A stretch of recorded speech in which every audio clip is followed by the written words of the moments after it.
नमस्कार मित्रांनो, सावली होईन सुखाची या मालिकेच्या पुढील भागामध्ये आपल्याला पाहायला मिळणार आहे. आश्रमात रुद्रसाठी मुलं ग्रीटिंग कार्ड, फुलं, बुके घेऊन येतात. तो लवकरात लवकर बरा व्हावा म्हणून खूप काही करतात मुलं. पण गौरीला वेगळीच काळजी असते. सुमित फोनवर श्वेताला बोललेलं ऐकून ती विचारात पडते. ती रुद्रलाही त्रास होऊ नये म्हणून सांगत नाही, पण ती मात्र भरतला सांगते तिच्या मनातलं. म्हणते, दादू, सगळं विचित्र होऊन बसलं आहे रे. त्यांनी परत घरी जाणं खूप गरजेचं आहे, नाहीतर उगाच घरच्यांचे हाल होतील.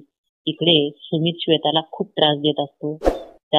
तिला खूप कामं लावतो गौरीसारखे. तिला उपाशी राहण्यासाठी सांगितलेलं असतं, म्हणून ती जेवलेली नसते हे नंदाईला कळतं.